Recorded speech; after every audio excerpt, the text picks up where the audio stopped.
എൻ്റെ പൂക്കളെ വൈകുന്നേരത്തെ കാഴ്ച കേട്ടോ ഇത്.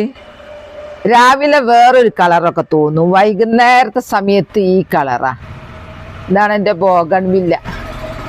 ഈ ബോഗൺവില്ലല്ലേ നല്ല വെയിൽ കിട്ടണം, സൂര്യോദയം മുതൽ അസ്തമയം വരെയുള്ള വെയിൽ ഇവർക്ക് കിട്ടിയിരിക്കണം. എന്നാൽ മാത്രമേ ഇങ്ങനെ അങ്ങോട്ട് ഉഷാറിൽ പൂവിടുള്ളൂ. നല്ല കളറും ഉണ്ടാവും, നല്ല വെയിലും ആണെങ്കിൽ. പിന്നെ എല്ലാവരും ചോദിക്കൂ, ഇത് നനക്കണ്ടല്ലോ എന്നൊക്കെ പറയുന്നുണ്ട് എല്ലാവരും, ദിവസേന നനക്കണ്ടല്ലോ എന്നൊക്കെ. പക്ഷെ ദിവസേന നനച്ചാൽ മാത്രമേ ഇത് നന്നായിട്ട് പൂവിടുള്ളൂ. പോരാത്തതിന് കൊഴിഞ്ഞു പോകും അല്ലെങ്കിൽ ദിവസേന നനച്ചിട്ടില്ലെങ്കിൽ. ഇതാ പലതരം കളറുണ്ട് കണ്ടോ, ഓറഞ്ച്, റോസ്, കട്ടച്ചോപ്പ്, വെള്ളുണ്ട്. വെള്ള പൂത്തിട്ടില്ല, വെള്ളം ഇങ്ങനെ പൂവിടാൻ ഒരുങ്ങുന്നേ ഉള്ളൂ. ഹായ് കൂട്ടുകാരെ, കൃഷിയെ സ്നേഹിക്കുന്ന എല്ലാവരെയും റുക്കിയാസ് വേൾഡിലേക്ക് സ്വാഗതം. ഇന്ന് ഞാൻ എൻ്റെ പ്രിയപ്പെട്ടവരുടെ മുമ്പിലേക്ക് വരുന്നത്, ഞാൻ ഇതുവരെ എടുത്ത കൃഷികളില്ലേ, ആ കൃഷികളൊക്കെ എവിടം വരെ എത്തിയെന്ന് എല്ലാവരും എന്നോട് ചോദിക്കാറുണ്ട്. കുറേ വിളവെടുത്ത് കുറേ പോയി, കുറച്ചൊക്കെ ആളായി വരുന്നുണ്ട്. ആ കൃഷികളും പൂക്കളുമാണ് ഞാൻ എൻ്റെ പ്രിയപ്പെട്ടവരെ കാണിക്കുന്നത്. എന്നാൽ വരി നമുക്ക് കാണാലോ. ഇത് എൻ്റെ ജെറേനിയം പൂക്കൾ കണ്ടു നോക്ക്, എന്താ ഉഷാറ്. ഈ ജെറേനിയം പൂക്കളില്ലേ, നമുക്ക് നന്നായിട്ട് പൂക്കണമെങ്കിൽ നമ്മൾ ഈ വാഴത്തട കരിയിലൊക്കെ ഇട്ടിട്ട് അങ്ങനെ മേൽഭാഗം ഇട്ട് കൊടുത്ത് നനച്ചു കൊടുത്താൽ മതി. അടി എന്തായാലും നമുക്ക് പോട്ടി മിക്സ് ഉണ്ടാവുമല്ലോ, അങ്ങനെ നനച്ചു കൊടുത്താൽ ഈ ചൂടത്ത് ഇപ്പം നമുക്ക് തന്നെ ദാഹമില്ലേ, അതുപോലെ തന്നെയാണ് ചെടികൾക്കും ദാഹം. അപ്പം നമ്മളിങ്ങനെ നിറച്ചിട്ട് നനച്ചു കൊടുത്താൽ നല്ലോണം മൊട്ടും ഉണ്ടാവും, നല്ലോണം പൂക്കളും ഉണ്ടാവും. പിന്നെന്ന് പറഞ്ഞാൽ ഇതെങ്ങനെ പുതിയ ചെടി ഉണ്ടാക്കുകയെന്നറിയോ, ഇതിൻ്റെ തണ്ട് പൊട്ടിച്ചിട്ട് നമ്മൾ എന്തെങ്കിലും പ്ലാവിൻ്റെ ഇലയിലിട്ട് മുളപ്പിക്കുക, അല്ലെങ്കിൽ അല്ലാതെ തന്നെ നട്ടാൽ ഇത് നല്ല ഉഷാറിലുണ്ടാവും. ഇത് തണ്ട് മുളച്ചിട്ടുണ്ടാകുന്ന ചെടികളാണ്. പിന്നെ ഇതൊക്കെ എൻ്റെ ഹാങ്ങിങ് ചെടി, ഞാൻ ഹാങ് ചെയ്യാൻ വേണ്ടിയിട്ട് ഓരോന്നിതാ ബിഗോണിയ പീസാക്കിയിട്ട് ഇങ്ങനെ നിറച്ച് വെച്ചതൊക്കെ ഹാങ് ചെയ്യാൻ വേണ്ടി ഹാങ്ങിങ്ങോട്ട് എടുത്തതാ. ഒക്കെ റീപോട്ടിങ്ങാ. എന്താ ഇവിടുന്ന് അങ്ങോളുണ്ട്.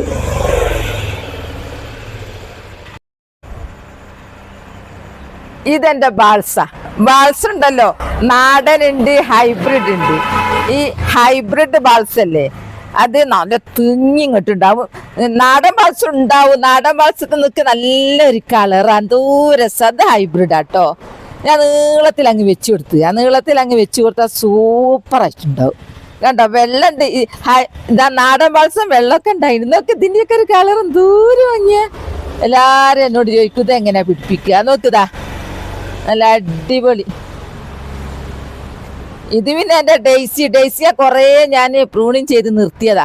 എന്താ നിറച്ചി മുട്ട, അതൊക്കെ മുട്ട അവിടെ കണ്ടോ. എന്താ അതിപ്പോൾ നിങ്ങൾ കുറച്ച് ഇരുട്ടായിപ്പോൾ ഇത് നിങ്ങൾ കാണുക അറിയില്ല, അതൊക്കെ മുട്ട് നിറഞ്ഞെടുക്കുന്നു. ഇപ്പം അടുത്തതുണ്ടാവും.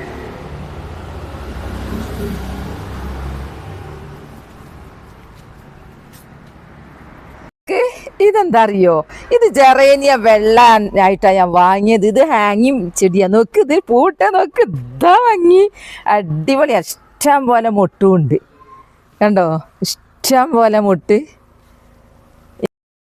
ഇതെന്റെ ആന്തൂര്യത്തിന്റെ കളറ് നോക്ക്, കളറ് ആന്തൂര്യത്തിന്റെ അടിപൊളിയാ. അത് നോക്ക്, ഷോറാന്തൂര്യം. ഇതവിടെയൊക്കെ പൂക്കൾ ഉണ്ടാകുന്നുണ്ട്, കുഞ്ഞിപ്പൂക്കൾ വരുന്നുണ്ട്, 2 എണ്ണം ഒന്നിച്ചുണ്ടാകുന്നു. ഇതിൻ്റെ അലോവേര ഇത് ഭീമന നല്ല ഉഷാറുണ്ടായിട്ടുണ്ട്. അലോവേര പുതിയത് ഒന്ന് നടുന്നത് കാണിച്ചു തരുമോ എന്ന് എന്നോട് ഒരു കൂട്ടുകാരി ചോദിച്ചിരുന്നു. ഞാൻ അടുത്ത് തന്നെ കാണിക്കൂട്ടോ. എന്താ ഈ കുഞ്ഞിലൊക്കെ പൂവിട്ടുണ്ട്.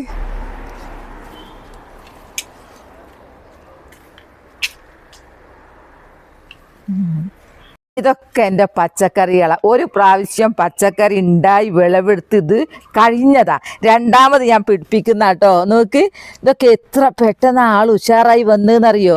അതൊക്കെ എൻ്റെ നിത്യവൈതനൻ്റെ പൂക്കളാണ്, നിത്യവൈതന ചെടിയത്. ഇത് അങ്ങനെ ഇവിടെ കമ്പ് വെച്ച് കൊടുക്കാൻ വിചാരിച്ചു, ഞാൻ കെട്ടിക്കൊടുക്കാന്ന്. തക്കാളിയൊക്കെ ഉണ്ടായി നോക്കി, അധികം പ്രായമൊന്നുമില്ല, ഇപ്പം അടുത്ത് നട്ടതാ. തക്കാളി ഞാൻ പറഞ്ഞില്ലേ, ഇങ്ങനെ ഇതാ ഇങ്ങനെ പ്ലാസ്റ്റിക്കിൻ്റെ കുപ്പിയിൽ ഇങ്ങനെ നിറച്ച് മണ്ണ് നിറച്ചിട്ട് അതിൻ്റെ ഉള്ളിലിട്ട് കൊടുത്താൽ അടിപൊളിയായിട്ടുണ്ടാവും. ഇത് ഉണ്ടാവണ്ടോ ഇല്ലേ. ഇത് ഞാൻ എൻ്റെ ക്യാബേജ് ഇല്ലേ, ക്യാബേജ് ഉണ്ടായി കഴിഞ്ഞിട്ട് അതിൽ നിന്നുണ്ടായത് ഞാൻ പീസല്ല എന്നിങ്ങോട്ട് തൈ എടുത്തിട്ട് ഇതിലേക്ക് ആക്കിയതാണ്. എന്നിട്ട് നല്ല തണലത്ത് അങ്ങ് വെച്ച് കൊടുത്തുക, എന്നാൽ അത് ഉഷാറായിട്ട് വരും. ഇതെൻ്റെ കുപ്പിയിലുള്ള പിന്നെ എൻ്റെ വെർട്ടിക്കൽ ബീറ്റ്റൂട്ടാ. വെർട്ടിക്കൽ ബീറ്റ്റൂട്ട് ഞാൻ അടുത്ത് നട്ട് വീഡിയോ പിടിച്ചത്. നോക്ക് ഉണ്ടായത് ഇത്രയും ഉഷാറായിട്ടോ, നോക്ക് എന്താ ഉഷാറ്. അത് ഞാൻ തൈ വാങ്ങി വെച്ചേന്, അത് അത്ര തെളിവില്ല. അത് ഞാൻ പീസ് നട്ടതായിരുന്നു, കറി വെക്കാൻ കൊണ്ടുവന്നതിൻ്റെ പീസ് നട്ടതേന്. ഞാൻ നോക്കുമ്പോൾ നല്ല ഉഷാറുണ്ടായിട്ടുണ്ട്. ഇതെൻ്റെ വെർട്ടിക്കൽ ചീര ആളായി വരുന്നേ ഉള്ളൂ. ആളായി ഇങ്ങനെ വരാൻ കുറച്ച് സമയം എടുക്കും. ഇത് ഞാൻ കാബേജ് നട്ടത് എങ്ങനെയാണെന്നറിയോ, ഞാൻ കാബേജിൻ്റെ തണ്ട് മുളപ്പിച്ചിട്ട് അതിലുണ്ടാ തൈ കൊണ്ടുപോയി നട്ടത്. അതൊക്കെ ഓരോ പ്രായക്കാരാ. ഇത് എൻ്റെ ക്യാരറ്റ്, വെർട്ടിക്കൽ ക്യാരറ്റ്. ഓരോ കൃഷികൾ കാണിക്കണം എന്ന് എന്നോട് പറയലില്ലേ, അതാ ഞാൻ അങ്ങനെ കാണിച്ചിരുന്നത്. അവിടെ ഒക്കെ ഉണ്ട് എൻ്റെ നിത്യവൈദ്യന തൈ നിറച്ചു നട്ടാണ്. റോട്ട് വന്ന് കാണുന്ന എൻ്റെ പൂ നോക്ക്, എൻ്റെ കട്ട ചോപ്പ്, എന്തൊരു ഭംഗിയോ കാണാന്. ഇത് പല കളറിലുണ്ട്, അടിപൊളി. അത് റോട്ട് വന്ന് കാണുന്ന കാഴ്ചയാട്ടോ ഞങ്ങളെ. ഇത് അങ്ങോളുണ്ട്, ഗേറ്റിന്റെ ചുറ്റും ഞാൻ കമാനം പോലെ അങ്ങ് ഉണ്ടാക്കിയതായിരുന്നു. നല്ല കാഴ്ച. കല്യാണക്കാരൊക്കെ കല്യാണപ്പെണ്ണിനെ കൂട്ടി വരും ഫോട്ടോ എടുക്കാനൊക്കെ, അത്രക്കും ഉഷാറാ. ഇത് കുറച്ചിങ്ങനെ താന്നു പോയിട്ടോ, അത് മേലെ കെട്ടിക്കൊടുക്കണം. ഇതെൻ്റെ സാൽവിയ, പൂവിട്ട് ഉഷാറായി വരുന്നു.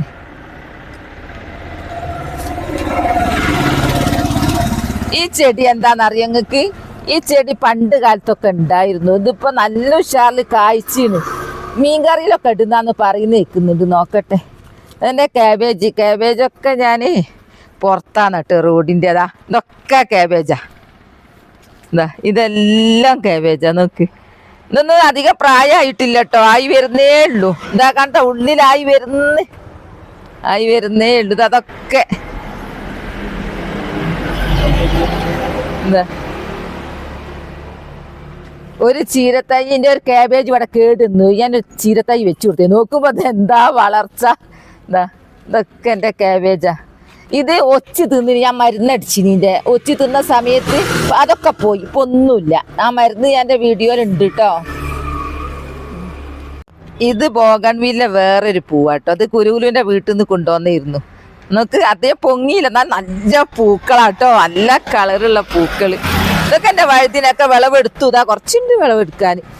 പിന്നെ ഉള്ളതൊക്കെ തറവാട്ട് ഭാഗത്താണ്. ഇവിടെ കുറച്ചേ ഉള്ളൂ. ഇതിൻ്റെ ഇഞ്ചി നട്ടത്. നമുക്ക് എപ്പോഴും നമ്മളെ മുറ്റത്ത് ഒരു ഇഞ്ചി വേണം, എന്നാലേ ശരിയാവുള്ളൂ. എന്താ പിന്നെ എൻ്റെ വേറെ ഇതെല്ലാം ഇത് ഒച്ച് തിന്നപ്പോൾ ഞാൻ ചെയ്തിട്ട് അങ്ങ് കോട്ടാണ്ടോ.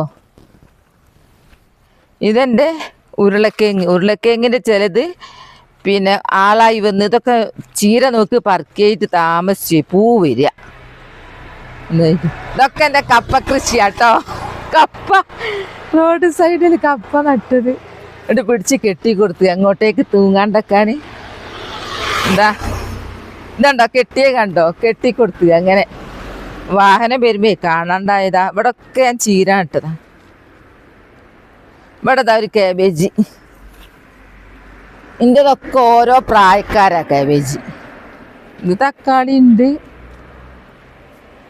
ഇത് കപ്പ നട്ട് പടുത്ത് നട്ടതാ. ഇത് എൻ്റെ മുറ്റത്തുനിന്ന് കാണുന്ന, ഞാൻ റോട്ടിൽ നിന്ന് കാണുന്ന കാഴ്ചയല്ലേ നിങ്ങളെ കാണിച്ചത്. ഇതെൻ്റെ മുറ്റത്തുനിന്ന് കാണുന്ന കാഴ്ചയാ. എന്നോട് ഓരോരുത്തർ പറയുന്നത് വെട്ടിക്കൊടുക്കി. ഇത് ഞാൻ നന്നായിട്ട് പ്രൂൺ ചെയ്ത ചെടിയാണ് ഇത്. ഇപ്പം അങ്ങോട്ട് ഉഷാറായിട്ടുണ്ടായിട്ട് ഇനി എങ്ങനെ വെട്ടിക്കൊടുക്കാന്ന് എനിക്കറിഞ്ഞൂടെ. ഇതൊക്കെ എൻ്റെ മുറ്റത്തുനിന്ന് കാണുന്ന കാഴ്ചകളാണ്. ഇനിയിപ്പോൾ കുറച്ചൊക്കെ എൻ്റെ പച്ചക്കറിയും പൂക്കളും കണ്ടില്ലേ, ഇതൊക്കെ എൻ്റെ വീടിൻ്റെ ചുറ്റും ടാവട്ടത്തുള്ളതാട്ടോ. ഞാൻ കൂടുതലുള്ളത് എനിക്ക് തറവാട് ഭാഗത്താണുള്ളത്. ഇന്ന് ഞാൻ എടുത്തിട്ടില്ല. അപ്പോൾ എൻ്റെ വീഡിയോ അത്രയേ ഉള്ളൂ. നാളെ നല്ലൊരു വീഡിയോ ആയിട്ട് വരാം. എൻ്റെ വീഡിയോ ഇഷ്ടപ്പെട്ടാൽ ലൈക്ക് സബ് തന്നെ സപ്പോർട്ട് ചെയ്യണേ. ബൈ ബൈ എല്ലാവരോടും. അസ്സലാമു അലൈക്കും.